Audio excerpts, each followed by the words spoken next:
welcome to the Deep Dive. Today, we're tackling something really quite profound, a paradox that sits right at the heart of, well, human civilization. It's a big one. Yeah.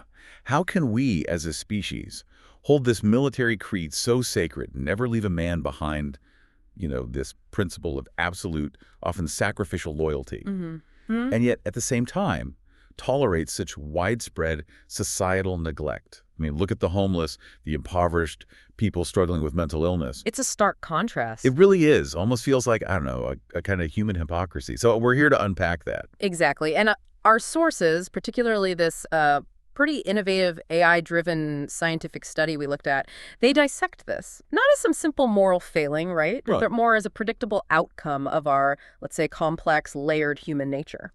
This deep dive, we're going to explore how the same fundamental human operating system can lead to such radically different outcomes. Depending on the environment. Precisely. We'll be jumping from biology, psychology, all the way to philosophy and social policy. Okay, let's unpack this then. Our mission today isn't just to explain the problem, though that's part of it. Right. We want to really understand the intricate systems at play. And crucially, maybe see if there's a path forward. How we might actually bridge this divide in a meaningful way. A tall order, but let's try. Let's start by digging into the military ethos itself. Never leave a man behind. It doesn't just spring out of nowhere, does it? It feels like a carefully crafted cultural artifact. That's a good way to put it. So where did this powerful idea actually come from?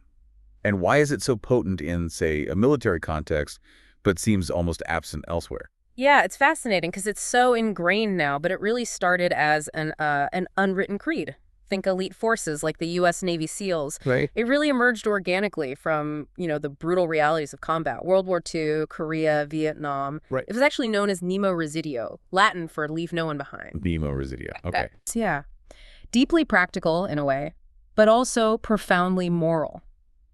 And this rule, it gradually permeated through all the branches. It got woven into the fabric of military identity. Through training, through stories. Both. Foundational texts, things like the Rifleman's Creed. The one where it almost anthropomorphizes the rifle? My rifle is my best friend, sort of thing. Exactly. That instills this bond. A Marine wouldn't leave their rifle, just like they wouldn't leave a comrade. And then by 2003, it got formally codified, U.S. Army's warrior ethos. The line is explicit. I will never leave a fallen comrade. So it becomes official doctrine. But what's the real driver behind its power? Is it just about tactics? Or is there something deeper going on? Well, what the sources, including the AI analysis, really highlight is that its core power isn't primarily tactical at all. It's deeply psychological. Psychological. How so? Well, imagine you're going into combat and, with absolute certainty that your buddies, your brothers and sisters in arms will do literally everything. Everything. Everything. Even risk their own lives to bring you back, dead or alive. Wow. That creates an immense psychological safety net. Exactly. Soldiers, fundamentally, they fight for each other. These bonds, they're often described as going further than siblings. Forged in, as the sources put it, shared misery, loyalty, and love. Shared misery, loyalty, and love. Yeah. Knowing you won't be abandoned, even if the worst happens, it strengthens that resolve. It makes people willing to face unbelievable risks. That psychological boost, I can see that. It makes total sense. But surely there's a cost. Yeah. A significant cost, right? From a purely tactical view. Oh, absolutely. You're right to point that out. Pragmatically speaking, a wounded soldier, a missing soldier, they become a liability. Diverts resources. Hugely diverts critical combat power. And rescue operations themselves, inherently dangerous. You're often exposing rescuers to ambushes to more danger. We've seen examples of this, haven't we? Dramatically. Think back to 1993, the Battle of Mogadishu. Black Hawk Down. Right. The effort to recover the crews from those 2 downed Blackhawks, driven entirely by that no man left behind principle. The cost was huge. Immense. 18 American deaths, 73 wounded. It actually led to a policy change afterwards. Or, go back further, 1972. The rescue of Captain Roger Locker, a single downed pilot. Just one pilot. One pilot. Required redirecting, get this, roughly 150 aircraft. 150. That's staggering. It is. A massive reallocation of strategic assets. It just shows the sheer commitment required, the cost you might have to pay. And not every military calculates it the same way. No. For a sharp contrast, look at the Israeli Defense Forces' previously used Hannibal Directive. Highly controversial. What was that? It essentially allowed for massive firepower to prevent a soldier from being captured even if that firepower risked killing the soldier themselves. Wow. That's a radically different calculation. Completely different cultural calculation about the value placed on preventing capture versus recovery at all costs. So it really underscores that this ethos, never leave a man behind, it's the ultimate expression of in-group solidarity. Yes, and that selectivity is absolutely key. The promise isn't universal, it's specific. I will never leave a fallen comrade or another American. The circle is tightly drawn. Very tightly drawn. Around the in-group. The case of Sergeant Bo Bergdahl, remember that? Vaguely, yeah. He disappeared. Disappeared from his post in Afghanistan.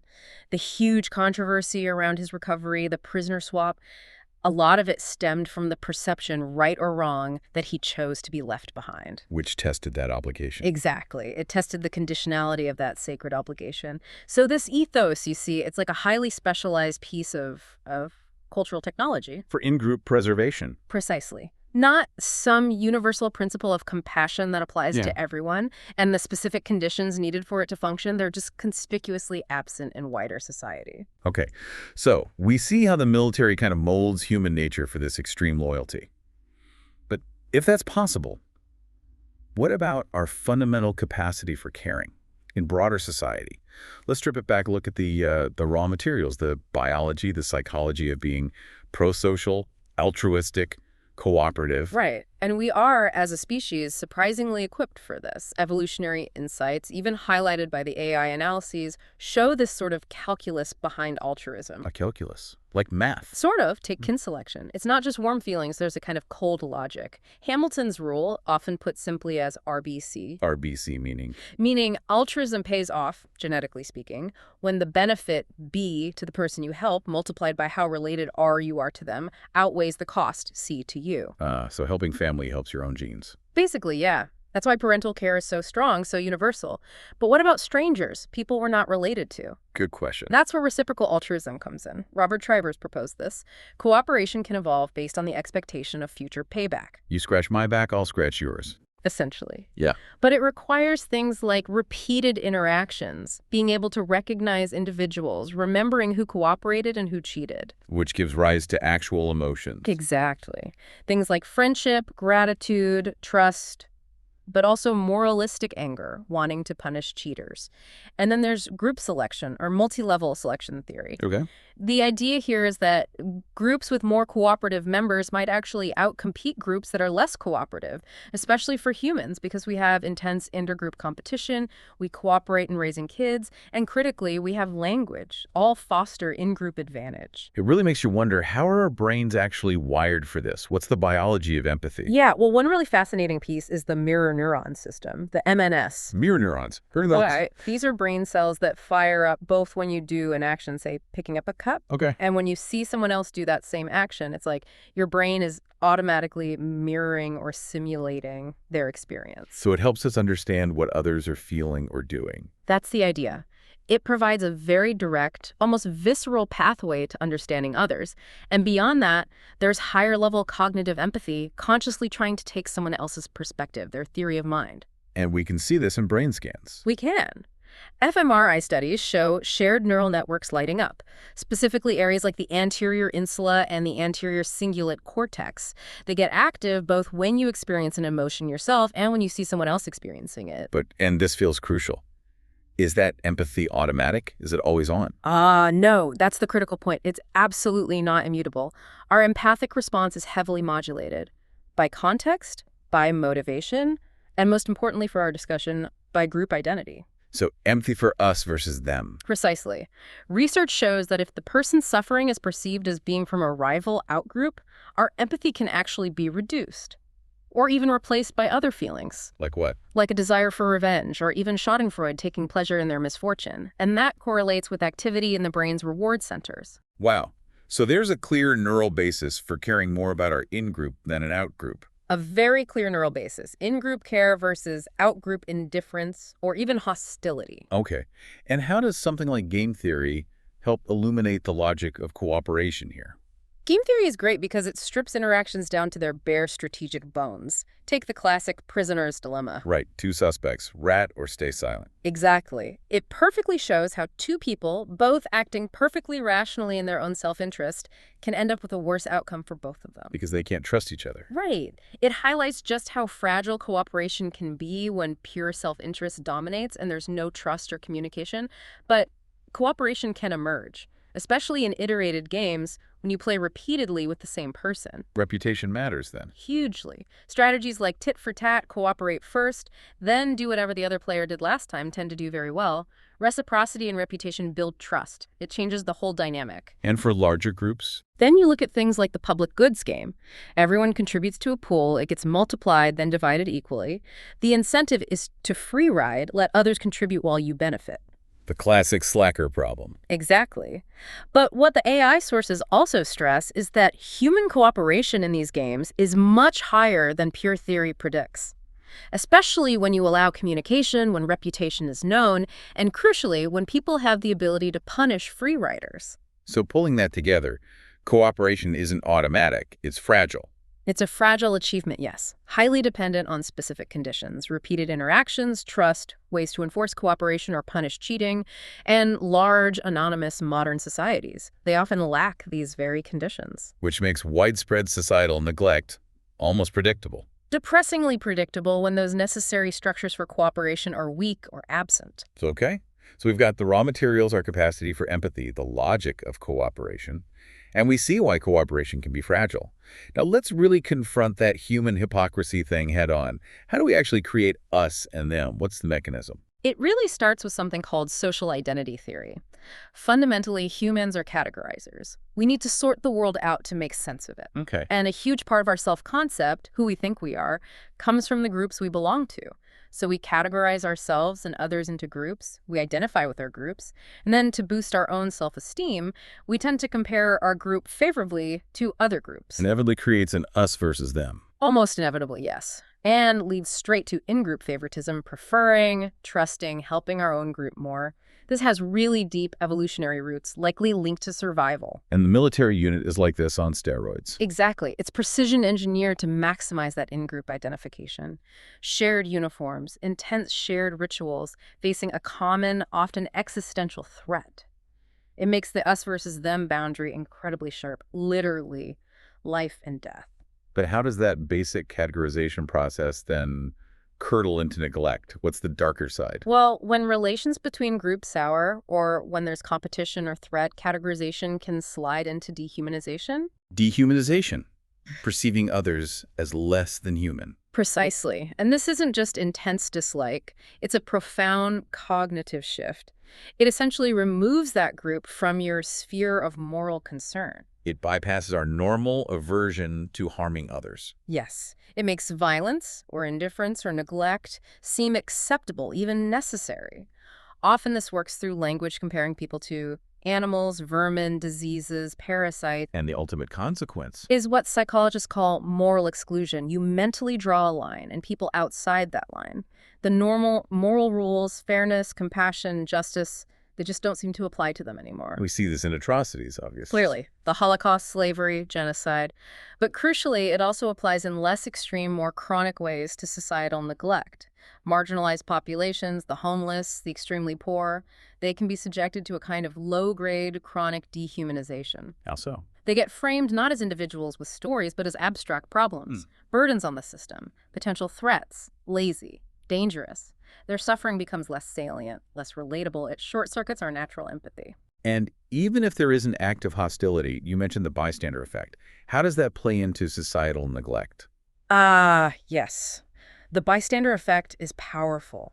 It explains why individuals are often less likely to help a victim when other people are present.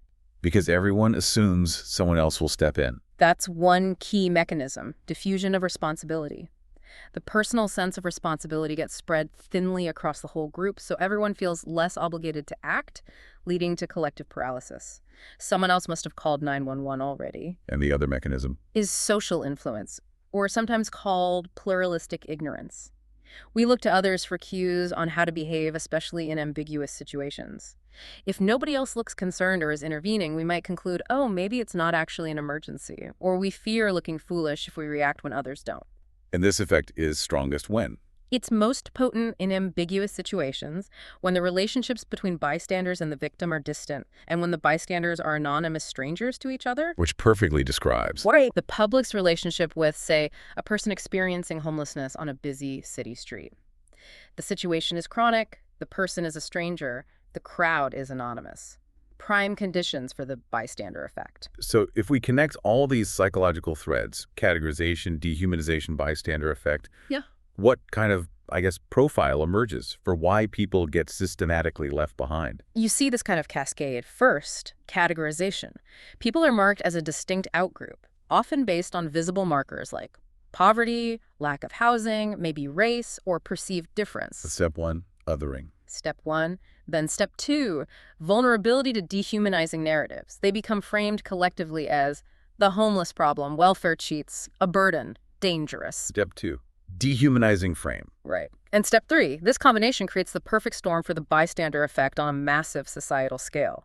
Their suffering isn't an acute emergency. It's ambient. It's chronic. Responsibility gets diffused across millions of anonymous citizens. So the hypocrisy we started with. It's maybe not a conflict between two different moral codes operating simultaneously.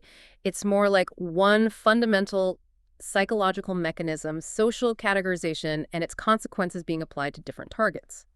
In one context, the military unit, it creates hypercohesion and extreme care. In another, wider society towards marginalized groups, it enables permissible neglect and indifference. Okay, so science helps explain why this happens, the mechanisms. But then philosophy steps in and asks, is it right? Let's pivot to that ethical dimension. And what's really striking when you look at the major ethical frameworks, as our sources did, is this powerful convergence. They all, in their different ways, end up condemning systemic societal neglect. Okay, like who? Take Kant, for instance. Deontology. Right. Immanuel Kant and his categorical imperative. One formulation is crucial here. Treat humanity, whether in yourself or others, always at the same time as an end, and never simply as a means. Treat people as inherently valuable, not just as tools or obstacles. Exactly. Societal neglect, from this view, is a profound moral failure.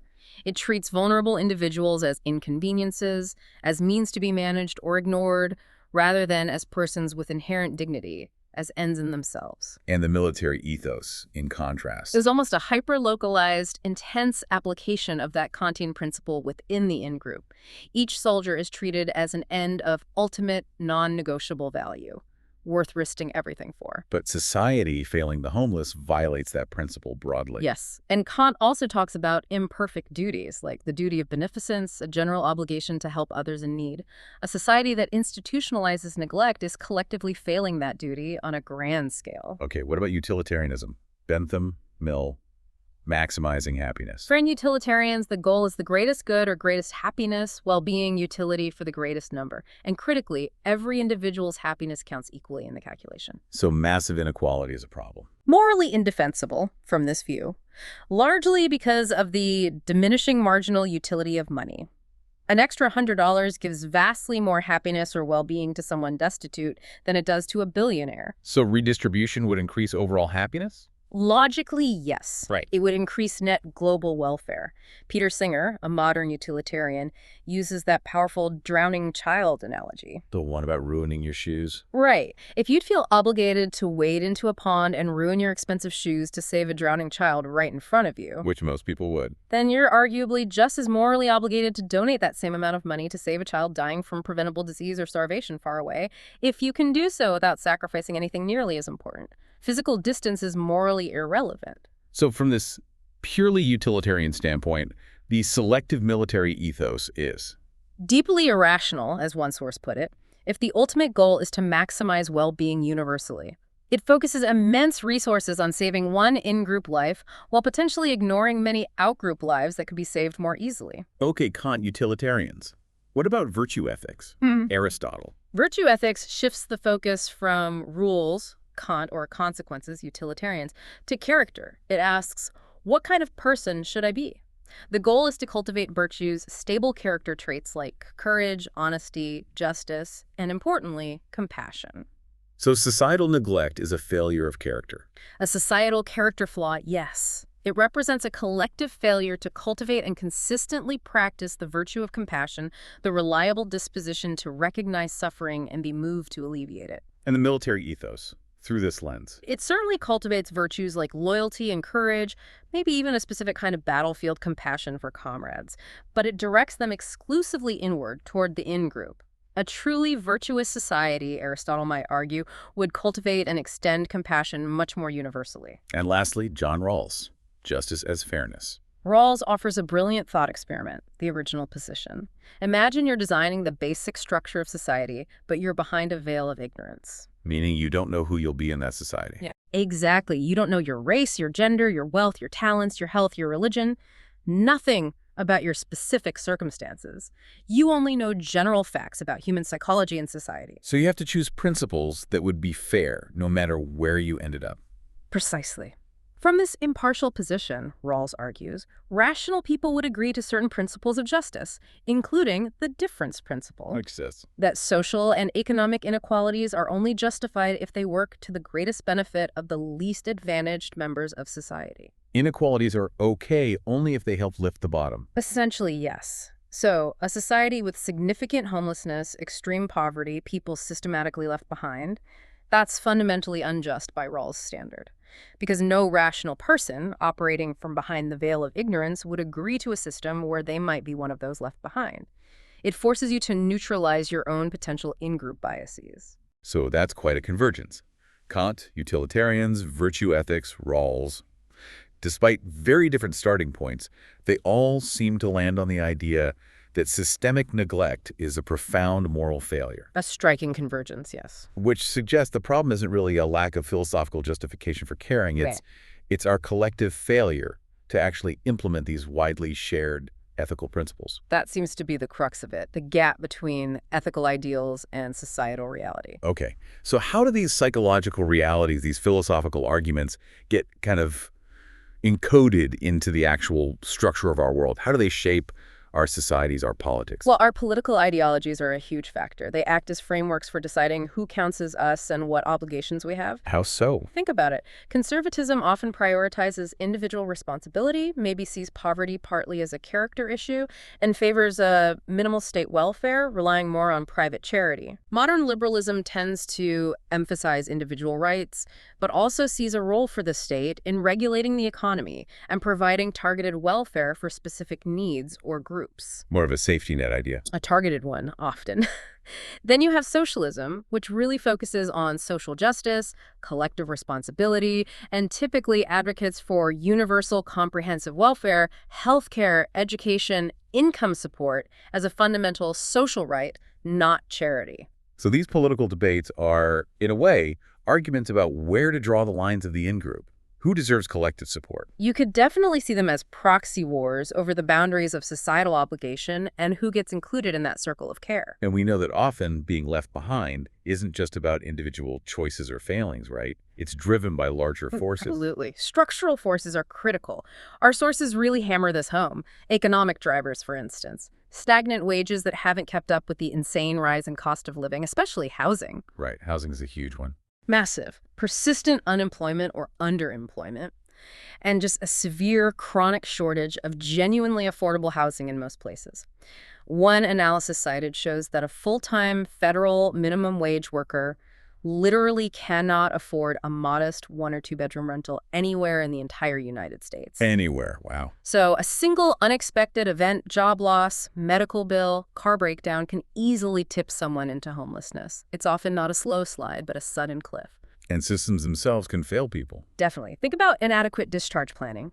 Someone leaves prison or a psychiatric hospital or foster care, and there's just no support system waiting, no housing plan, no job connection, no ongoing mental health care. It's called the service cliff. They're just dropped. Left adrift. Completely. And then there's the deep impact of systemic discrimination. Historical and ongoing practices like redlining in housing, barriers to employment and education. These trap entire communities in cycles of poverty and disadvantage. And disproportionately affect certain groups. Yes. Racial minorities, LGBTQ+ individuals, people with disabilities, they often face compounded barriers that make them far more vulnerable to being left behind. Does history give us clear examples of societies that do better at lifting people up versus those that institutionalize leaving people behind? It really does. On the lifting up side, you often hear about the Nordic model, Sweden, Denmark, Norway. High taxes, big welfare states. Right. They generally combine free market economies with extensive, universal, tax-funded welfare systems, healthcare, education, robust social safety nets, often from cradle to grave. And the results?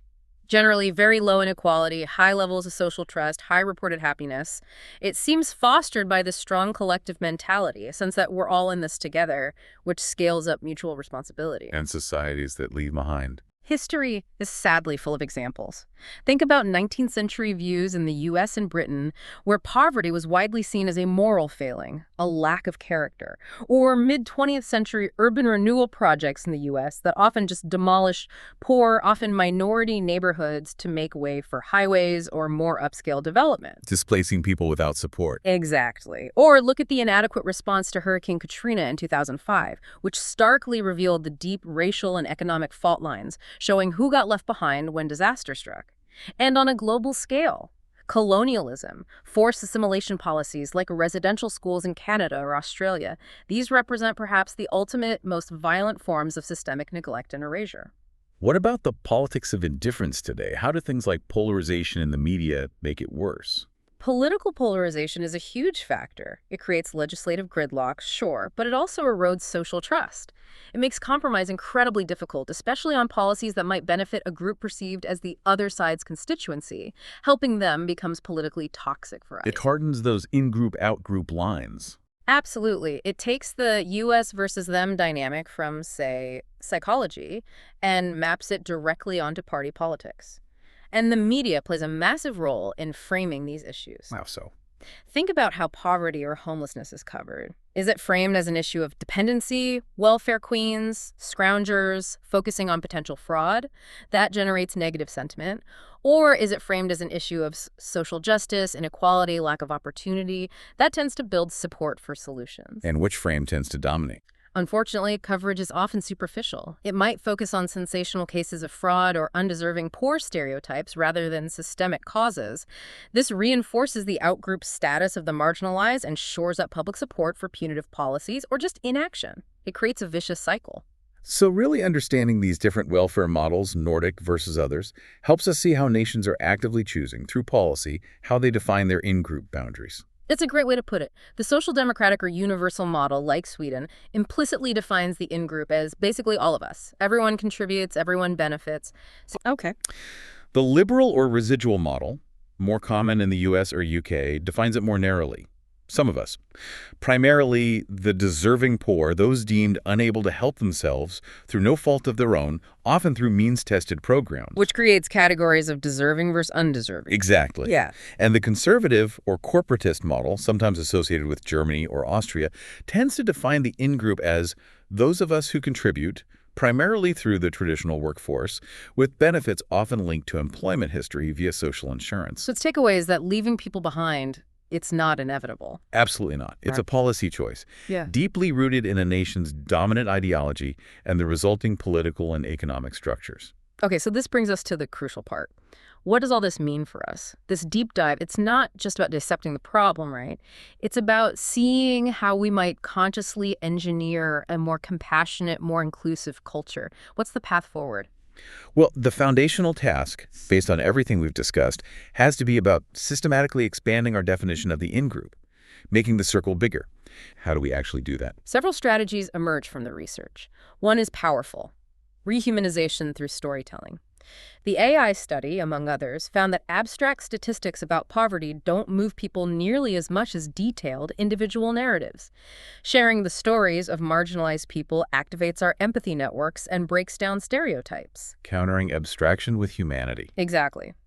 Another key strategy is fostering positive intergroup contact, designing policies and spaces like integrated housing, diverse schools, maybe even national service programs that encourage sustained cooperative interaction between different groups. This helps break down the outgroup homogeneity effect, the mistaken belief that everyone in that other group is the same. Remember the Robbers Cave experiment? We're getting rival groups of boys to work together, reduce hostility. Precisely. Shared goals bridge divides. And third, we need critical media literacy, equipping ourselves and future generations to recognize, analyze, and resist stigmatizing rhetoric from politicians and media outlets. So expanding the U.S., what about designing a more just society through actual policy? Here, Rawls's veil of ignorance becomes not just a thought experiment, but a practical design principle. How would that work? Imagine policymakers evaluating every proposed law or budget by asking, if I did not know my own position in society, rich or poor, healthy or sick, majority or minority, would I agree that this system is fair? It forces you to prioritize the potential worst-off position. It forces a fundamental reprioritization towards benefiting the least advantaged. It also points towards universalism in social policy design. Universal programs, like universal health care. Yes, things like universal health care, quality public education for all, robust social security, maybe even things like universal child care. These kinds of programs tend to blur the lines between givers and takers. Everyone contributes, everyone benefits at some point. It reinforces a single, cohesive, societal in-group. Compared to means-tested programs which can stigmatize recipients. Exactly. While something like universal basic income faces practical and political hurdles, its underlying principle of universalism, of providing a basic floor for everyone, is incredibly powerful from this perspective. And addressing the root causes. Absolutely critical. This means serious, large-scale investment in affordable housing, ensuring living wages, making mental health care and addiction treatment accessible and affordable for everyone who needs it, and actively dismantling systemic discrimination in all its forms. This sounds like it requires a pretty specific kind of leadership. It certainly does. It suggests we should evaluate political candidates not just on narrow economic promises, but on their demonstrable commitment to a just social contract for all members of society, not just their base. Looking for different qualities. Perhaps selecting leaders who genuinely exhibit virtues like compassion, justice, and integrity.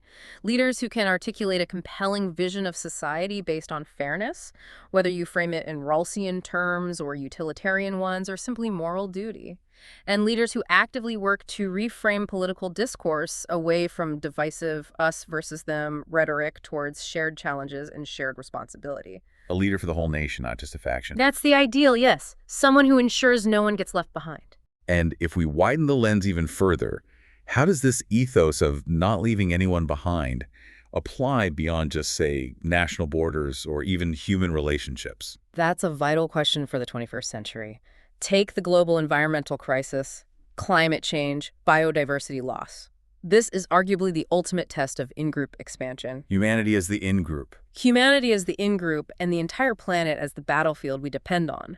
Building a sustainable culture requires recognizing our profound mutual dependence across nations and across generations. We literally cannot afford to leave future generations behind to deal with our ecological mess. And locally, in our own communities. The same principles apply.